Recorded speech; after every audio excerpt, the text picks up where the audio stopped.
Hello बच्चों, कैसे हैं। उम्मीद है आप सब अच्छे होंगे। आज हम सीखेंगे रियल नंबर के बारे में, जो टेंथ क्लास में है। टेंथ क्लास का रियल नंबर के बारे में जानेंगे कि किस किस तरह का क्वेश्चन पूछा जाता है। ठीक है, तो सबसे पहले हम देखते हैं बोर्ड पर। ये आप बचपन में सीखे होंगे भाग बनाने।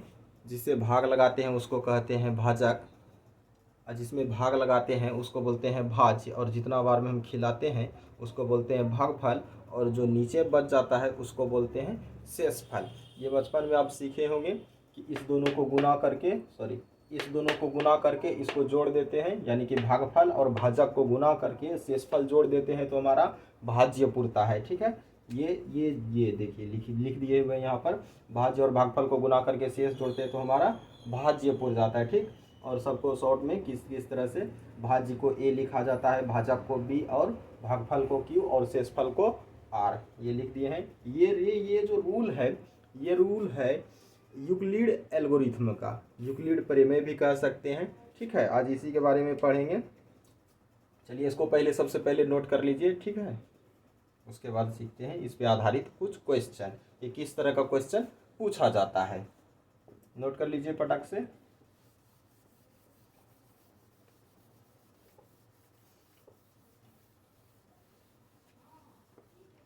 चलिए पहला क्वेश्चन देखते हैं कि किस तरह का आता है।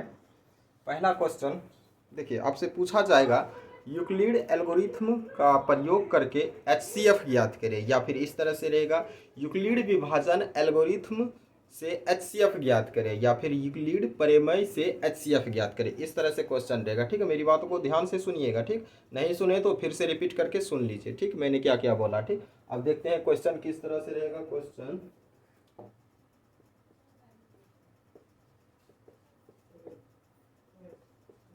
आपको दे देगा 156 और 221 इस तरह से, और कहेगा यूक्लिड प्रमेय विधि द्वारा आप इसका एचसीएफ ज्ञात करें।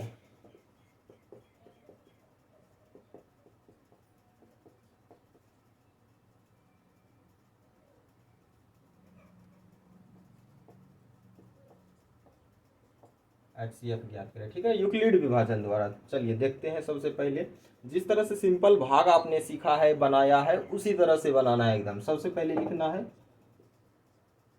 Case first.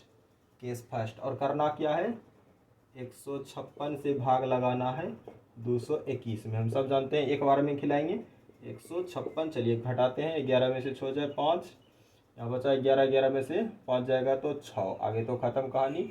तो यहाँ पर अब देखिए केस वन जो हुआ, और अभी तुरंत फार्मूला लिखे थे हम। क्या लिखे थे कि इस दुइयों को गुना करके इसको जोड़ेंगे तो बीच वाला पूरेगा। चलिए हम ट्राई करते हैं। इस दुइयों को गुना करना है, यानी कि 156 गुना 1 अब प्लस 65, क्या पूरेगा। आप सब ट्राई कर लीजिएगा। देखिए गुना करके इसको जोड़िएगा तो पूर जाएगा 221। और एचसीएफ में हम जानते हैं कि शेषफल 0 पुराना होता है। जब तक शेषफल 0 नहीं पुरता है तब तक उसका एचसीएफ नहीं निकलता है। तो यहाँ पर शेषफल तो 65 आ गया, 0 तो आया नहीं, तो यहाँ पर हम एचसीएफ नहीं ज्ञात कर सकते हैं। इसके लिए आगे चरण बढ़ेंगे, अगला केस पे जाएंगे। ठीक है, चलिए अब चलते हैं केस टू। केस टू में करना क्या है, जो बच गया है, क्या बचा है 65, 65 लिख लिया। अब पहले डिवाइड किससे किए थे, किससे भाग लगाए थे, 156 से ना।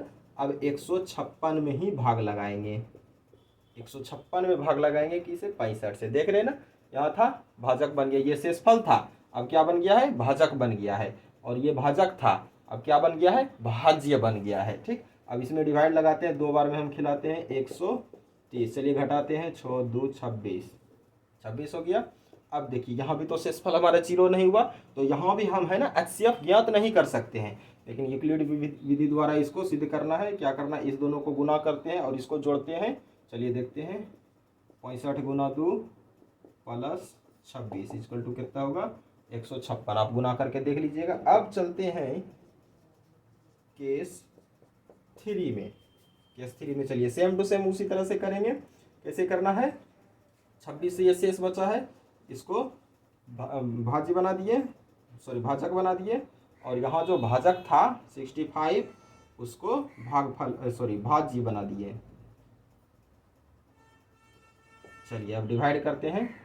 चलिए कितना बार में खिलाते हैं जल्दी बताइए, 2 बार में 52, 26 × 52 होता है। चलिए 2 बार में खिलाते हैं, 2 बार में खिलाएंगे, घटाइए 3 1 13, फिर वही काम करना है 26 × 2 + 13 = 65, 26 × 52 में 13 जोड़ देंगे तो 65। आ गई बात समझ में। अब देखिए जगह ही नहीं बचा तो इसको उतार लीजिए, पहले जगह ही नहीं बचा, उतार लीजिए पहले तब चलते हैं। चलिए देखिए केस यहाँ छोटा से कर देते हैं।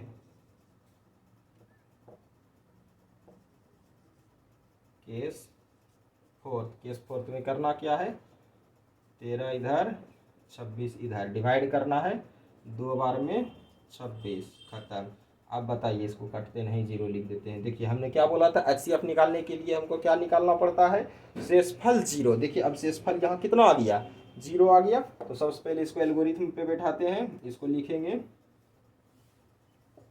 13 × 2 + 0 = 26। यहाँ देखिए अब यहाँ पर शेषफल हमारा जीरो आ चुका है, ठीक, जीरो आ चुका है तो हमको यहीं से एचसीएफ फाइंड हो जाएगा। तो क्या लिखेंगे यहाँ से, HCF = कितना, कितना होगा जल्दी बताइए। लास्ट बार जितना से डिवाइड होगा वही HCF होगा। तो लास्ट बार कितना से डिवाइड हुआ है, 13 से, तो हमारा HCF भी कितना हो गया, 13 हो गया। आ गई बात समझ में, आ गई हो बात समझ में, तो इसको नोट कीजिए, अगला क्वेश्चन देते हैं। ठीक, नोट कीजिए जल्दी से।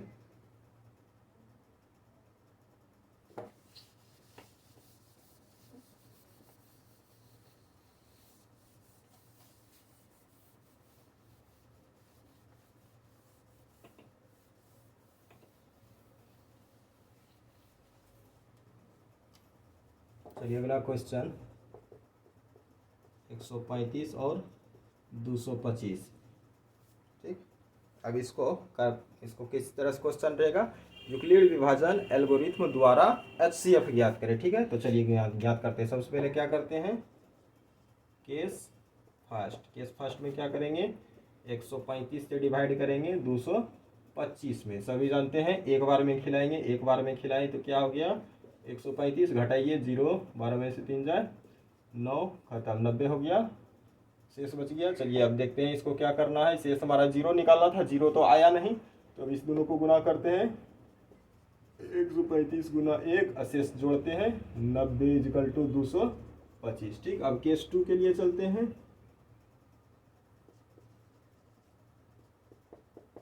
केस 2, चलिए देखिए ये शेषफल अब क्या बन जाएगा, शेषफल बन जाएगा हमारा भाजक 90, और जो पहले का भाजक था वो बन गया हमारा भाज्य। चलिए डिवाइड कीजिए, एक बार में खिलाएंगे 90, 5, 13 में से 9 जाएगा 4, फिर वही काम करना है, ये भाज्य और ये भागफल दोनों को गुना करते हैं 90 × 1, अब प्लस शेषफल करते हैं 45। भाग को जांच करने के लिए आप सबने बचपन में सीखा था कि इस तरह से करेंगे तो 135 पूरेगा, यहाँ जो भी रहेगा वो पूर जाएगा। ठीक है, अब चलते हैं केस थर्ड के लिए। केस थर्ड, चलिए देखिए केस थर्ड में यहाँ क्या हो जाएगा, हमारा ये शेष जो था शेषफल वो बन जाएगा भाजक 45, और जो पहले का भाजक था वो बन जाएगा भाज्य। 90 था, 90 लिख देते हैं, 2 बार में कट जा रहा है, देख रहे हैं 2 बार में 90, 45 × 90, क्या आ गया शेष हमारा, जीरो आ गया। बस यहीं तक रहने देते हैं। अब इसको पहले प्रूफ कर देते हैं, क्या होगा इसको, 45 × 2 + 0 = 45 × 90। अब हमारा देखिए यहाँ शेषफल जब जीरो आ गया तो यहाँ से हमको एचसीएफ मिल जाएगा। तो एचसीएफ क्या हो जाएगा, जिससे लास्ट बार में जो भाजक से लास्ट बार में कटा है, तो लास्ट बार का भाजक हमारा क्या है, 45 है। तो यहाँ से पता चल गया एचसीएफ क्या निकला, 45 हो गया आंसर। आई बात समझ में, नोट कर लीजिए, नहीं समझेंगे तो वीडियो को फिर से देखिएगा। इसी तरह से यूक्लिड एल्गोरिथम द्वारा एचसीएफ निकाला जाता है। ठीक है, कुछ क्वेश्चन दे देते हैं, बना लीजिएगा। अगला टाइप का क्वेश्चन देखेंगे, अब नोट कर लीजिए जल्दी से।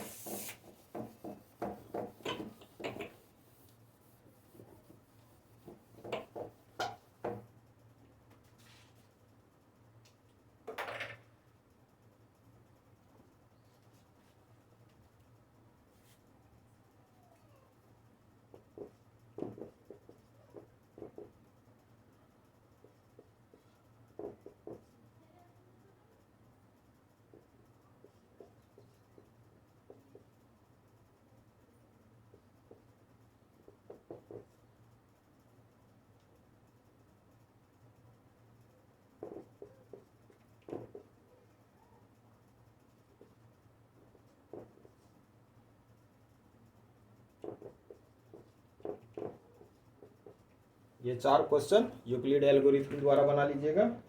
ठीक है, हम अगला टाइप का क्वेश्चन देखते हैं, मिटा देते हैं।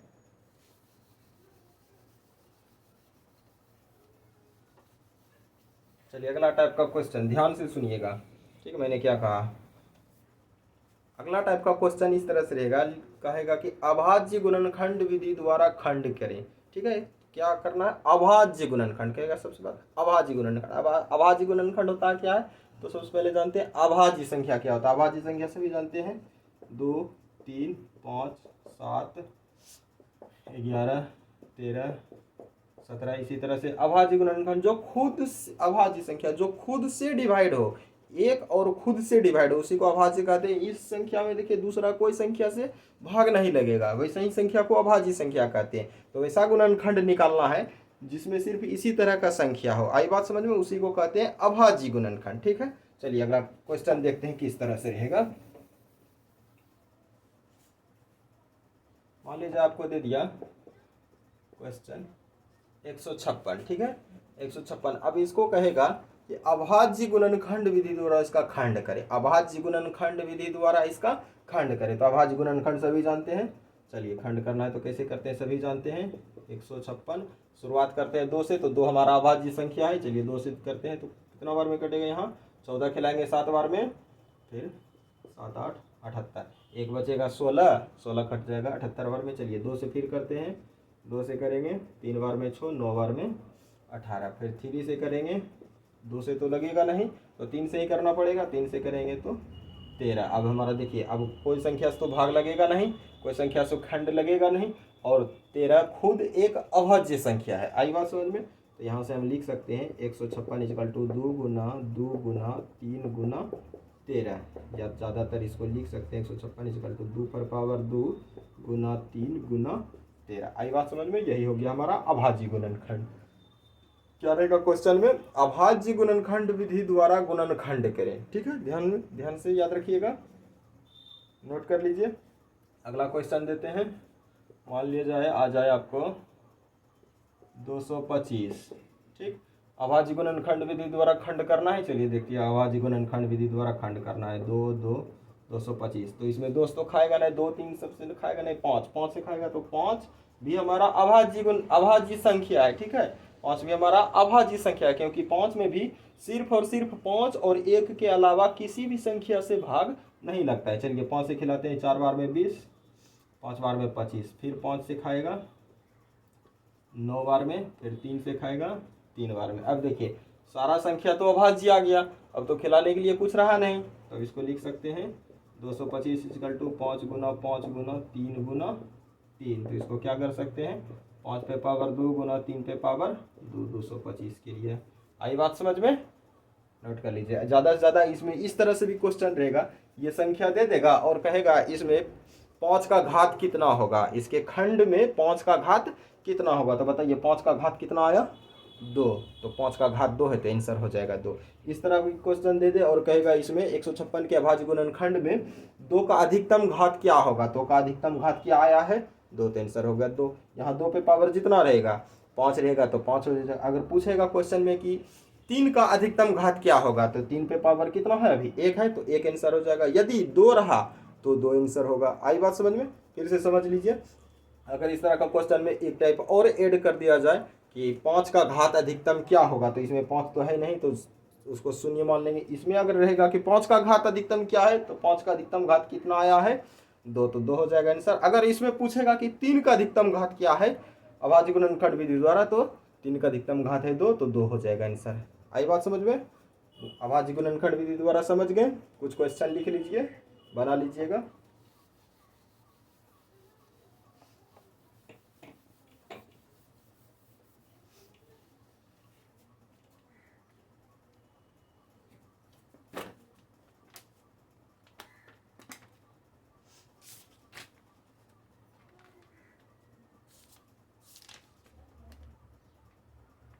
चलिए एक क्वेश्चन और करा देते हैं।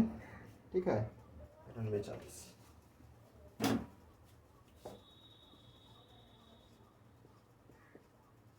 चलिए इसको अब निकालना है, अभाज्य गुणनखंड विधि द्वारा खंड करना है, अभाज्य गुणनखंड विधि द्वारा खंड करना है, ठीक है। और इसमें ज़्यादा से ज़्यादा पूछ लेगी, अगर 2 का घात कितना हुआ, 3 का घात कितना हुआ, तो वो भी पता चल जाएगा। जब तक खंड नहीं करेंगे तब तक पता ही नहीं चलेगा। तो सबसे पहले खंड ही कर लेते हैं। चलिए खंड करते हैं। 0 है अंत में, 0 है अंत में, तो इसका मतलब क्या है, सबसे पहले 2 से खिलाना है। 2 से खिलाएंगे 8, 4 बार में 12 हो गया, 12 6 बार में 20 बार में 40, फिर 2 से खिलाएंगे 4 2 बार में, 6 3 बार में, 20 10 बार में, फिर 2 से खिलाएंगे 1 बार में 2, 1 बार में 2, 11 हो गया, 5 बार में 10, फिर 5 बार में 10। अब तो आ गया अंत में 5, अंत में 5 है तो इसका मतलब जरूर 5 से एकदम कन्फर्म है खाएगा, और कोई संख्या से खाए चाहे नहीं खाए 5 से कन्फर्म खाएगा, इसीलिए पहले 5 से ही खिला देते हैं, आसान हो जाएगा, ठीक है। और 5 हमारा अभाज्य संख्या भी है। चलिए 5 से खिलाते हैं। 2 बार में 10, 3 बार में 15, फिर 1 बार में 5, खत्म। अब देखते हैं 2 से तो खाएगा नहीं क्योंकि 1 है अंत में, 5 से भी खाएगा नहीं क्योंकि 1 है अंत में। 3 से देखते हैं, 3 से खिलाएंगे 21 खिलाएंगे तो शेष 2 बचेगा, 2 पर 1 21, फिर 3 से खा जाएगा। चलिए 3 से खिलाते हैं। सबसे पहले 21 खिलाएंगे 7 बार में, खिलाने का मतलब हुआ 231 है, इसमें भाग लगाएंगे 3 से, 7 बार में 21 कट गया 2, 1 उतरा 1, फिर 7 बार में 7 या 21। आई बात समझ में? कहने का मतलब ये है। तो यहाँ हो गया 77, ठीक। अब 77 हो गया तो 7 से खिलाएंगे तो 11 हो गया। अब तो ये 11 हमारा पहले से ही अभाज्य संख्या है, तो इसके आगे तो होगा नहीं, क्योंकि 11 में हम 11 से ही खिला सकते हैं और तो कोई संख्या से खिला नहीं सकते हैं। चलिए अब इसको यहाँ से लिख सकते हैं। 92 40 इजकल टू 2 गुना 2 गुना 2 गुना 5 गुना 3 गुना 7 गुना 11। इसको ज़्यादा से ज़्यादा क्या कर सकते हैं, 2 पे पावर 3 गुना 3 गुना 5 गुना 7 गुना 11। आई बात समझ में? यहाँ देखिए 3 को 2 था तो 2 पे पावर 3 लिख दिए। आई बात समझ में? और 5 था 5 लिख दिए, 3 था 3 लिख दिए, 7 था 7 सेम लिख दिए, कोई चेंजेस है नहीं।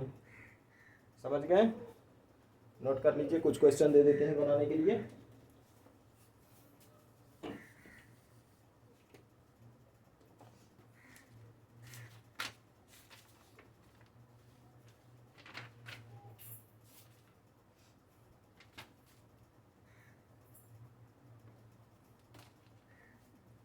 क्वेश्चन इधर साइड में दे देते हैं।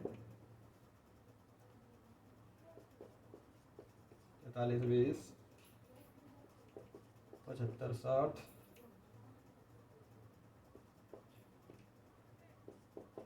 74 29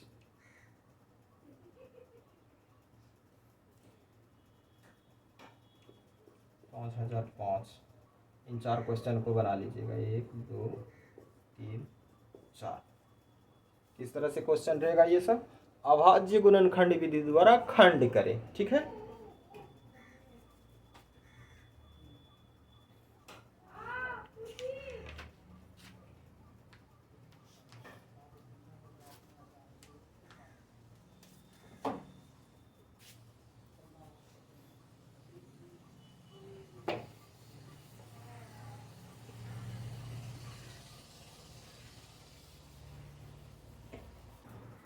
चलिए अगला क्वेश्चन देखते हैं। 32 और 80। 32 और 80 का अभाज्य गुणनखंड विधि द्वारा HCF और LCM निकालना है, ठीक है। तो पहले 32 का खंड करते हैं। 32 का खंड कीजिए। 2 से खिलाएंगे 16, 2 से खिलाएंगे 8, 2 से खिलाएंगे 4, 2 से खिलाएंगे 2, यानी कि 2 गुना 2 गुना 2 गुना 2 गुना 2, यानी कि लिख सकते हैं 2 के पावर 5। अब 80 की पारी। 80 की पारी, तो 80 का खंड कीजिए।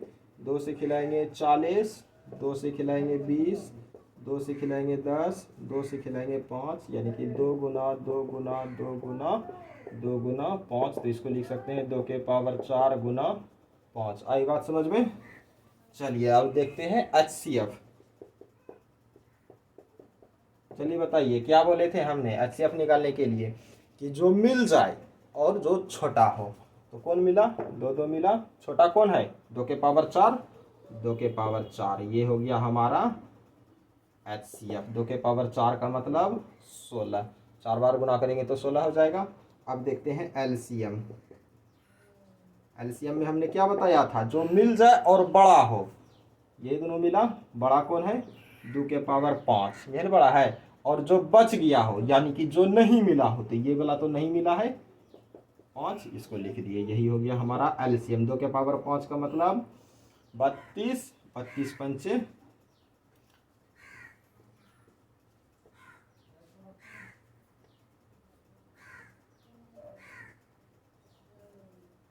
160 हो गया एचसीएफ और एलसीएम। आगे बात समझ में, कैसे कैसे निकाले हैं, नहीं समझे हैं तो वीडियो को फिर से देखिएगा और मेरी बातों को ध्यान से सुनिएगा, ठीक, कि मैंने क्या क्या बोला है, नोट कर लीजिए। कुछ क्वेश्चन दे देंगे बनाने के लिए, बना लीजिएगा।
ये 5 क्वेश्चन बना लीजिएगा।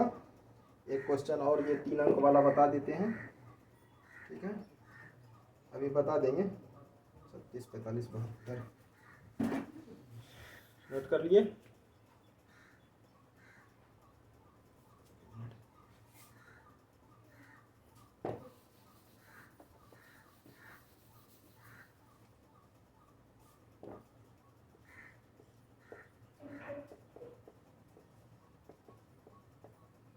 छत्तीस, 45, 72 का एचसीएफ निकालना है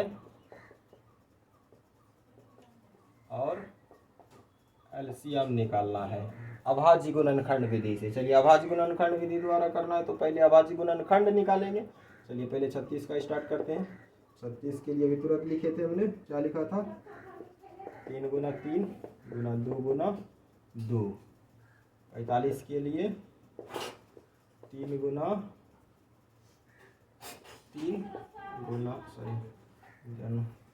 5। 75 के लिए, चलिए 75 का निकाल लेते हैं, 3 से करेंगे 25,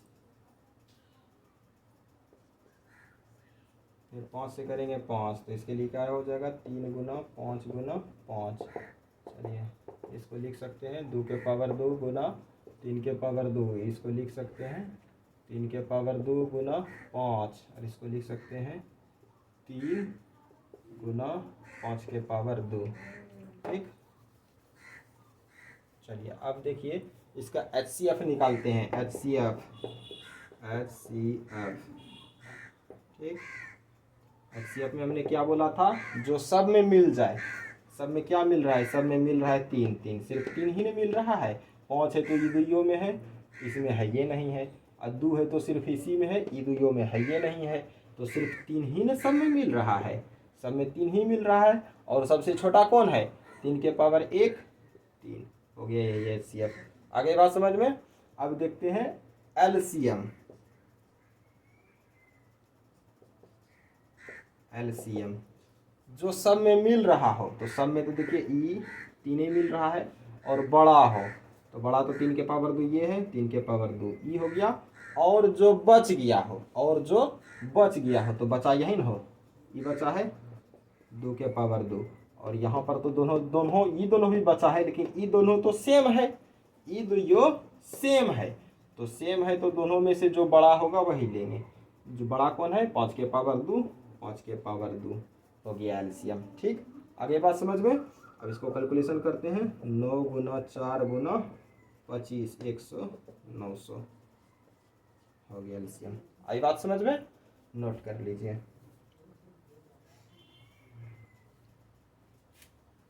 नोट कर लीजिए। वीडियो को लाइक, सब्सक्राइब और शेयर अपने दोस्तों में ज़रूर कीजिएगा। ठीक है, अगले पार्ट में मिलते हैं।